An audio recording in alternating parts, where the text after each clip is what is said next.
एक लाइन का जवाब बस वही काफी है उनको काउंटर करने के लिए, उसकी तफसील में मत जाए। जो बोलना था सिन्हा साहब ने बोला, और इनकी खूबी जो इनको बोलना होता है ये बोलते हैं। इनका सीधे से मानना है कि हम आरएसएस के हैं, आरएसएस की हमारी सोच है, यही आरएसएस की सही आइडियोलॉजी है जो समाज के सामने रखते हैं। ये इससे हम लोग भी अलग आरक्षण एक बिल्कुल पश्चाताप है। बिल्कुल इनका शुरू से इनको प्रॉब्लम ही तो संविधान को कहते हैं सब। अच्छा, आप अपनी बात कहें, छोड़ें सर। अब आप बोलिए नहीं सर, संविधान को ये कहते हैं कि साहब गलत लोगों को हाथ में चला गया, गलत लोगों ने उसको बना दिया, शुरू से ही व्यवस्थित, तो पूरे संविधान के खिलाफ है। तो उनकी तो बात ही खत्म करिए। अब आज के मुद्दे पे आते हैं। आज का आपका मुद्दा है सीधा सीधा कि सुप्रीम कोर्ट में जो ये हुआ उसमें आपका जानना यह है कि इसमें जो कितना बेहतर फैसला है और क्या हुआ। बिल्कुल सही फैसला है, सही कदम है, स्वागत योग्य है और बहुत अच्छी चीज है कि आज सुप्रीम कोर्ट ने कोई आदेश नहीं पारित किया। उन्होंने सिर्फ ये कहा कि चूंकि जब तक केंद्र सरकार जवाब हमें नहीं देती तब तक हम इस पर कोई आर्डर पारित करने की पोजीशन में नहीं है, लेकिन एक इंटरिम आदेश ये पास किया कि जब तक जो है हम डिसाइड नहीं कर दें कोई नया वाद दाखिल नहीं होगा।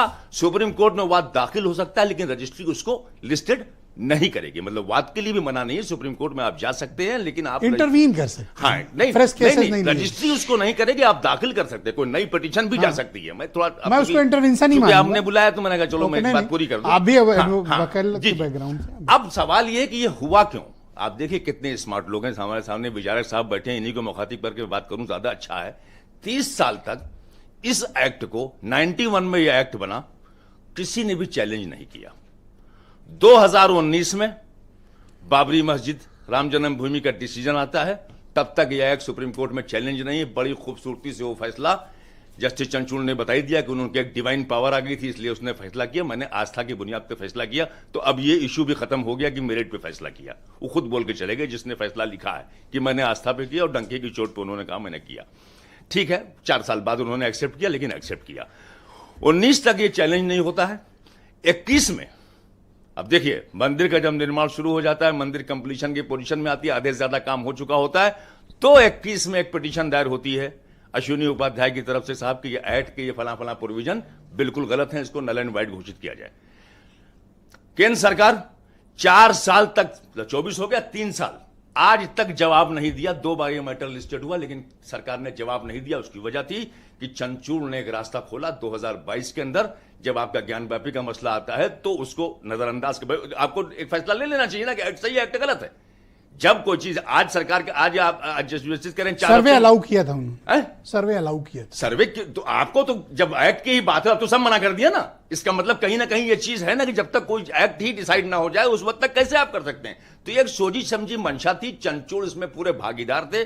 चंद्रचूड़ की शक्ल में इनके पास एक आदमी इनका अपना बैठा हुआ था, इसमें मुझे कहने में कोई गुरेज नहीं। चीफ जस्टिस के लिए ऐसी भाषा क्यों नहीं कहेंगे आप बताइए, क्यों नहीं कहेंगे। एक आदमी बोलता है मुझे डिवाइन पावर मुझे आई और तब मैंने फैसला किया है, या आप बोल सकते हैं। एक जज ये बोलेगा रिटायर सबको होना, एक दिन संजीव खन्ना भी क्या बात कर रहे हैं, वो बोले कि मुझे तो ठीक है, जब बोलेंगे तो उनके बारे में बात की जाएगी। कोई चीफ जस्टिस ये बोलेगा साहब कि मैंने बड़ा सोचा है मैं क्या करूं, क्यों नहीं आपने अल्लाह से ले लिया था पावर जब आप जज बैठे बने हुए हैं। कहने चलेगा आप ही लोग नीचे जब मस्जिद की सीढ़ियों पर चले जाते वहां कहते हैं आप ही लोग सर फोड़े डाल रहे हो। आप जज हो, आप कैसे किसी एक धर्म के जो है आप कहते हैं आपकी आस्था आपने ले लिया उनसे। तो डिवाइन पावर ने कहा कि लिख दो फैसला ये, और इतनी हिम्मत नहीं फैसले पर दस्तखत करते। आप बाद में बता रहे हैं 4 साल के बाद। तो कहने का मतलब है मुसलमानों ये सोची समझी चालती जिसमें सरकार भी पूरी तरीके से शामिल है। केंद्र सरकार की मंशा ये है कि जैसे अब तो ठंडक पहुंची आज कोर्ट के ऑर्डर के बाद। भाई कोर्ट का तो सम्मान है ना, आज उन्होंने जो फैसला दिया है। कोर्ट कोर्ट की जिसने संभल में ऑर्डर किया था। नहीं आज सम्मान नहीं दे, जो रोक दिया फिलहाल। धन्यवाद। वो 4 लोगों की मैं नावेद सिंह को आमंत्रित तो संभल के लोगों को कहा जाएगा जिन्होंने, नहीं एक जुमला बहुत अहम है, उनकी कुर्बानी आज ये फैसले तक। कौन सी कुर्बानी? संभल जो दंगा बवाल कर रहे थे उनकी कोई कुर्बानी है? वो कुर्बानी झगड़ा करने वालों की कोई कुर्बानी नहीं, कोई दम नहीं ना, मैं सहमति नहीं। देखिए मैं जवाब दूंगा।